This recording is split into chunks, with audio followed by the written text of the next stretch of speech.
Good morning, Kalispell. I hope everyone is doing fantastic.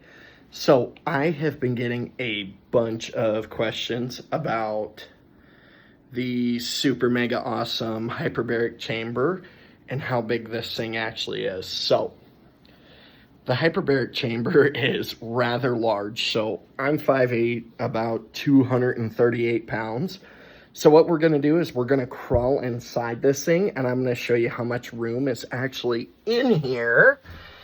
And then we're going to talk about some basics of hyperbaric oxygen while we're in here. So let me get the door closed here. So I'll give you a little bit of a tour. This thing is over 90 inches long. So 7 feet's 84 inches. So it's about 7.5 feet long. So there's no real issue of size of anyone getting in here. That door is 3 feet in diameter. So you might have noticed when I first got in, these are just the basic controls. We set those up for you guys so you don't have to worry about monkeying with anything once you're in here. The oxygen flow comes through there at 10 liters per minute. So, a little bit of basics on hyperbaric oxygen therapy. In this device, the pressure is increased 2 to 3 times higher than normal air pressure. So a lot of times you'll hear the pressure written as atmospheres or PSI. There's a bunch of different ways of doing it. And if you have questions, just ask me and I'll convert it over for you.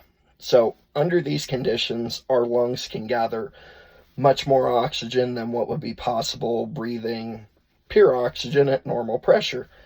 That oxygen actually gets dissolved in what's called our plasma.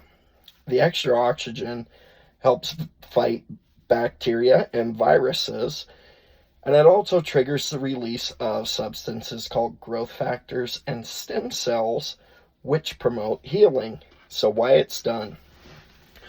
Our body tissues need an adequate supply of oxygen to function.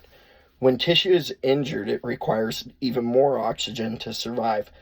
Hyperbaric oxygen therapy helps increase the amount of oxygen in our blood, or the amount that our blood can carry, which is the red blood cells plus the plasma.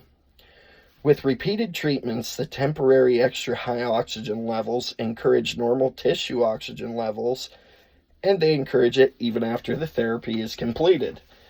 So another hot button question that I've been getting asked is, what are some of the effects that we would expect to see and somewhat of the timeline?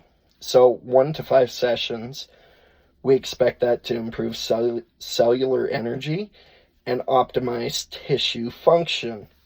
5 to 10 sessions, usually done over 1 to 2 or 3 weeks, typically is used for acute injuries with soft tissue damage, especially if pain and inflammation are involved, which a lot of times they are. 10 to 20 sessions are completed within 3 to 5 weeks, and they're used with more acute, severe musculoskeletal issues or mild traumatic brain injuries, concussions.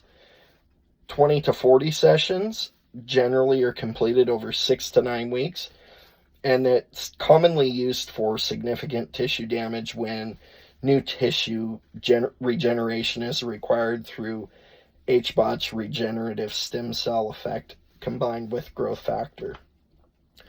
The majority of neurodegenerative and autoimmune conditions fall into this category as an initial type protocol. Many of these people will also benefit from care going past that 40 treatment mark. So again, as always, if you guys and gals have any questions, feel free to comment on the video below, and if you're going to say something nasty, I definitely will clap back at you, as the people learned in the last video. Have a great day, Kalispell. See ya.